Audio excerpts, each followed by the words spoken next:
சுச்சக்கர வரதாச்சாரியம் சுத்தசத்வ குருத்தமம் ஸ்ரீநிதி ராகவம் வந்தே ஹ்யபார கருணாகரம் கவிதாஜித கல்லோலி கன்யகா காந்தவக்ஷசே கருணாதி குணாட்யாய கமலாநிதயே நமஹ.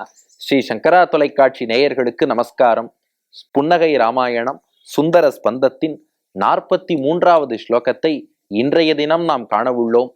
இப்ப நாம வந்திருக்கும் திருத்தலம் என்னன்னா, ஏற்கனவே எந்த திருநாங்கூரில் இருந்தோமோ அதே திருநாங்கூர்ல தான் திரு செம்பொன்சை கோவில் என்ற திவ்ய தேசம். இந்த திருநாங்கூரிலேயே பல திவ்ய தேசங்கள் உண்டு. இது திரு செம்பொன்சை கோவில் என்ற திவ்ய தேசம். செம்பொன் அரங்கராக பெருமாள் எழுந்தருளி இருக்கிறார். சரி, இதற்கும் ராமாயணத்துக்கும் என்ன தொடர்புன்னு கேட்கிறீர்களா? இந்த திருநாங்கூர் திவ்ய தேசங்கள்லயே ராமபிரான், சாக்ஷாத் ராமபிரானே வந்து பூஜித்த திருத்தலம் இந்த செம்பொன்சை கோவில் என்பது.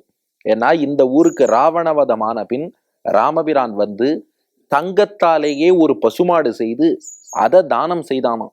அந்த தங்க பசுனா உயிருள்ள பசுமாடு இல்ல, தங்கத்தால் பசுமாடு தானம் பண்ணியிருக்கான்.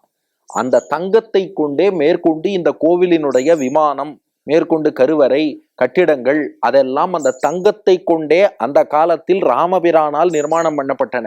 அப்படி ராமபிரான் வந்து இங்கே கோவில் கட்டி இந்த செம்பொன் அரங்கர் என்னும் பெருமாளை வழிபட்டிருக்கிறார் என்று இந்த ஊரினுடைய ஸ்தல புராணம் சொல்கிறது.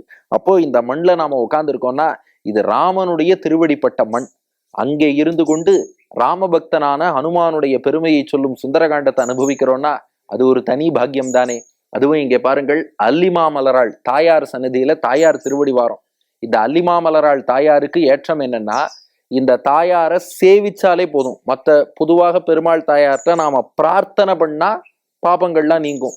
இந்த அல்லிமாமலராள் தாயாருக்கு மட்டும் என்ன ஏற்றம்னா, நீங்க வாயை திறந்தோ மனசாலேயோ பிரார்த்தனை பண்றேள் இல்லைங்கிறதெல்லாம் அப்புறம், தாயாரை சேவிச்சுட்டள் இல்லையா, சேவித்தாலே கஷ்டங்கள் தீருமா, அவ்வளவு ஏற்றம் பெற்றவள் அல்லிமாமலராள் என்ற இந்த தாயார். அந்த தாயாருடைய திருவடி வாரத்துல புன்னகை ராமாயணத்தின் சுந்தர ஸ்பந்தத்தில் மேற்கொண்டு உள்ள சில பகுதிகளை எல்லாம் நாம் இப்போது காண்போம். இப்போ காட்சி உங்களுக்கு நினைவிருக்கும் என்று நம்புகிறேன். சீதை ராமனுக்கு சுந்தரகாண்ட சம்பவங்களை எல்லாம் எடுத்து சொல்லி கொண்டே வந்தாள்.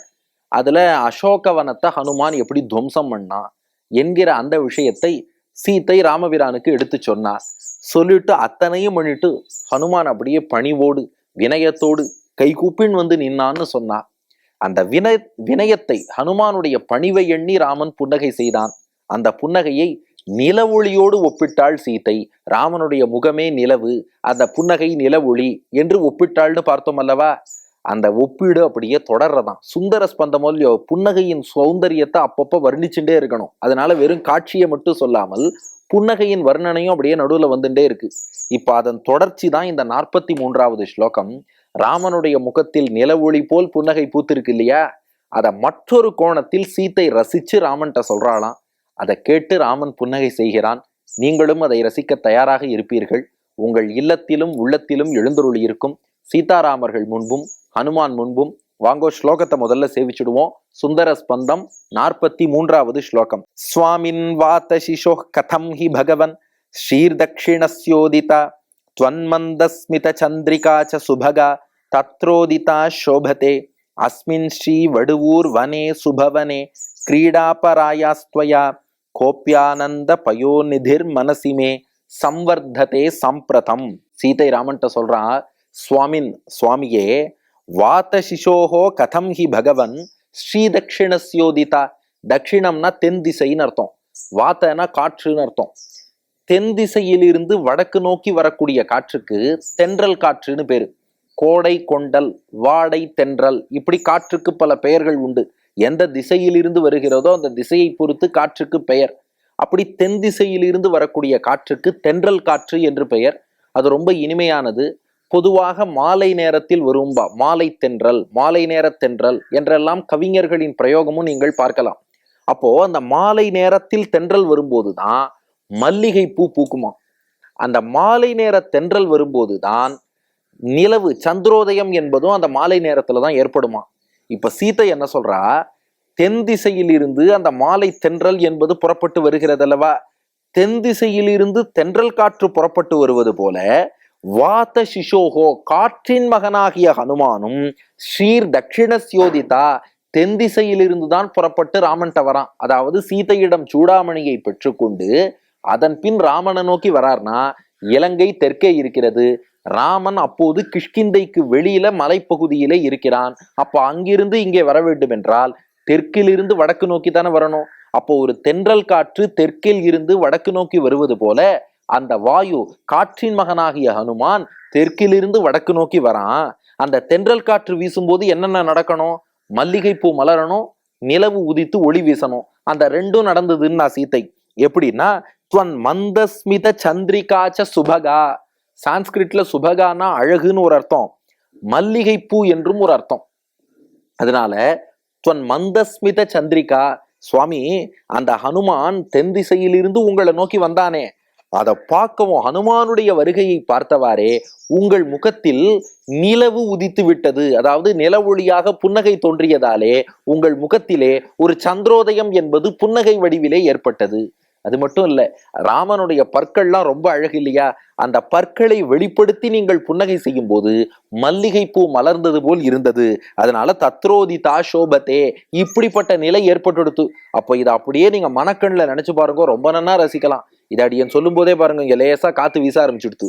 ஆக தென்றல் காற்று என்பது வீசும்போது மல்லிகையும் மலரும், சந்திரன் உதித்து ஒளி வீசும்.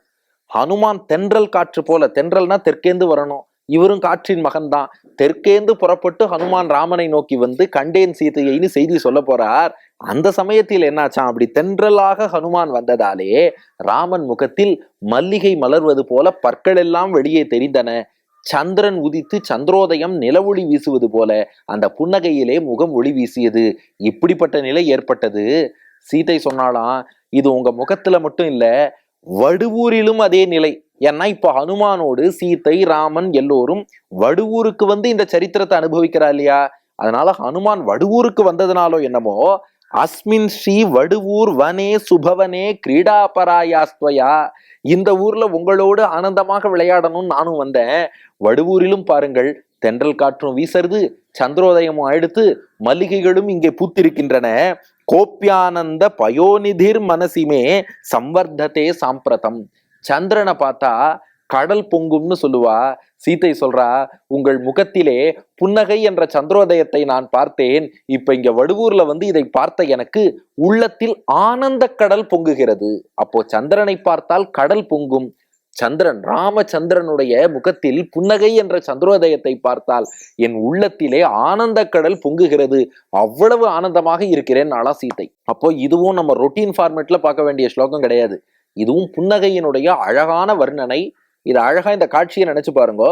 தென்றல் காற்று மாலையில வீசுறது, மல்லிகை மலர்றது, சந்திரன் உதிக்கிறது, அதை பார்த்து கடல் பொங்கறது. தென்றல் தெற்கேந்து வீசுவது போல வாயுபுத்திரன் தெற்கேந்து ஹனுமான் கிளம்பிட்டார்.